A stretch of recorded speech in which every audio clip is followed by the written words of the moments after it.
Tejashwi Yadav active हो गए हैं सर, क्या कहिएगा? अच्छी बात है, देर आए दुरुस्त आए।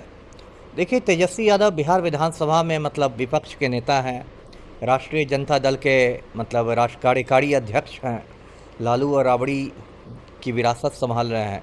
लेकिन उनसे लोगों को ये शिकायत थी कि एक विपक्ष के नेता के रूप में जितना उनको सक्रिय और आक्रामक होना चाहिए, उतने वे आक्रामक नहीं दिखाई देते थे।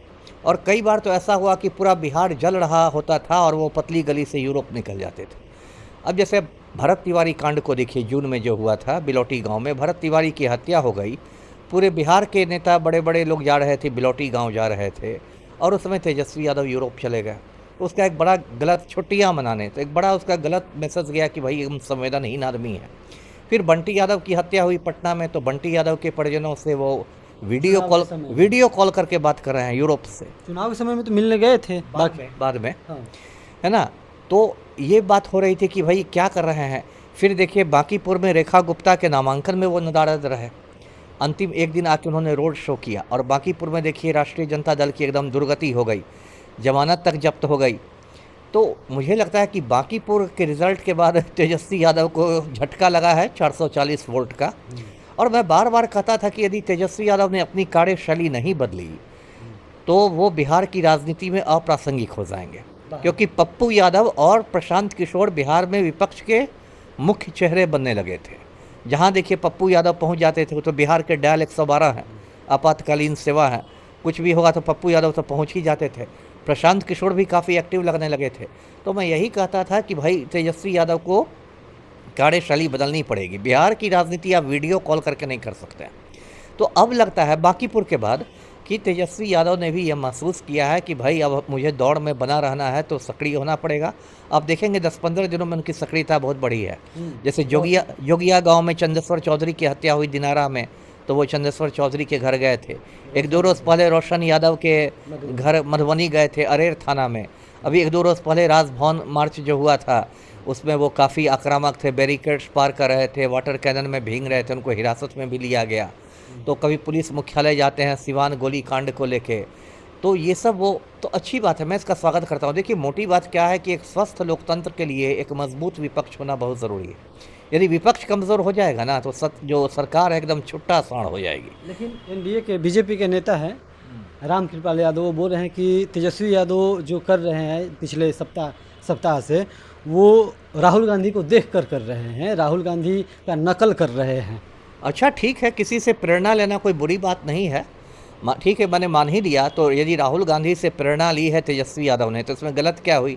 और भाजपाइयों का तो अभी बोलने का मुंह नहीं, इनके तो चेहरे पर काली पुत गई है। बांकीपुर में भाजपाइयों का अहंकार आसमान पर था, कहते थे कि हम लोग कुत्ता बिल्ली को जिता देंगे। और उसके बाद आपने सारी ताकत झोंक दी, 40 स्टार प्रचारक उतार दिए, पावर स्टार से लेके रिंकिया के पापा को उतार दिया। तब भी भाजपा बुरी तरह हार गई, सरकारी तंत्र का सारा दुरुपयोग करके। पटना के सीनियर एसपी भाजपा के कर्मठ कार्यकर्ता बन गए, इसके बावजूद अपना बूथ भी हारे हैं। समझ जाइए, इन लोग को बोलने का भी क्या मुंह है, बोलने का तो इनको मुंह नहीं है। तो अभी तो देखिए, अब मैं देख रहा हूँ भविष्य में आने वाले कुछ सालों में बिहार में विपक्ष के 3 बड़े चेहरे हैं, तेजस्वी यादव, पप्पू यादव और प्रशांत किशोर। ये विपक्ष की त्रिमूर्ति है बिहार में। बीजेपी के लोग तो बोल रहे हैं कि तेजस्वी यादव कितना भी घूम ले, अब बिहार के लोग, बिहार की जनता नकार चुकी है। और वो ये उनके प्रवक्ता का भी बयान आया था 2 दिन पहले, ये जो प्रोटेस्ट हुआ उसके पहले, कि थोड़ा आके अगर प्रोटेस्ट करेंगे तो थोड़ा वजन कम हो जाएगा, हेल्थ पर ध्यान दे रहे हैं, और कोई बात नहीं है। खैर, ये सब फालतू बात है। अभी तो हालत तो नरेंद्र मोदी जो भाजपा के सर्वोच्च नेता हैं, प्रधानमंत्री, उनकी हालत ख़राब है। 15 दिनों तक राहुल गांधी के डर से संसद में नहीं आते हैं मोदी। जब संसद मार्च होता है जेन जी का, तो पिछले दरवाजे से भागते हैं मोदी। और मोदी और अमित शाह दोनों की अभी मतलब मिट्टी पलीद हो गई है जेन जी का गुस्सा देख के। इसलिए भाजपाइयों को अपनी चिंता करनी चाहिए कि मोदी का वज़न कितना घट रहा है। और तो मोदी का ठीक से होशो हवास में भी नहीं है, उल्टा तिरंगा पॉकेट में लगा के आते हैं लाल किला पर। तो उनको मोदी की चिंता करनी चाहिए, ना कि तेजस्वी की। जी। अच्छा, तेजस्वी के लोग, लालू यादव के लोग नाराज़ हो जाते हैं तेजस्वी पर, लेकिन लालू यादव पर नाराज़ नहीं होते हैं। तो लालू यादव के राजनीति में और तेजस्वी की राजनीति में क्या अंतर है? लालू यादव ऐसा क्या करते थे कि लोग अभी भी उन्हीं चीज़ों को याद करके संतुष्ट रहते हैं, खुश रहते हैं। लेकिन तेजस्वी थोड़ी सी भी एक सप्ताह के लिए इधर उधर निकल जाते हैं या एक्टिव नहीं रहते हैं तो लोग बिल्कुल नाराज़ हो जाते हैं। देखिए, लालू यादव का मैं कोई प्रशंसक नहीं हूँ, लेकिन एक बात तो है लालू यादव में थी कि वो ज़मीनी नेता थे, ज़मीन से जुड़े आदमी थे। मतलब पूरा पापड़ बेल के मुख्यमंत्री बने थे, पूरा संघर्ष करके। मतलब वो चपरासी के सरकारी आवास में भी रहते थे और बहुत मतलब नीचे से उठ के वो गए थे मुख्यमंत्री के, क्योंकि उनको कुछ वो ऐसा नहीं कि बहुत बड़े वीआईपी परिवार में पैदा हुए थे और उनको सब कुछ विरासत में मिल गया, ऐसा नहीं। वो बिल्कुल अपने संघर्ष से गए थे। तेजस्वी के साथ बड़ा फ़र्क है कि ये तो मतलब युवराज टाइप के हैं ना, ये तो वीआईपी परिवार में पैदा हो गए, पापा भी सीएम, मम्मी भी सीएम, खुद भी इतनी कम उम्र में दो बार डिप्टी सीएम।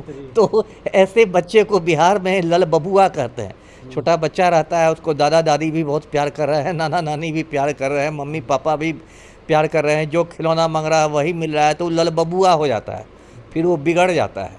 तो तेजस्वी यादव के व्यक्तित्व में मुझे वो ललबबुआपन कहीं ना कहीं दिखाई देता है कि वो थोड़ा संघर्ष से दूर रहने वाले आदमी हैं। और मतलब ये जो एक बिहार की राजनीति है, खेत खलिहान, कीचड़ कादो, धूल धक्कड़ वाली राजनीति, उसमें थोड़ा वो फिट नहीं हो पाते हैं जी।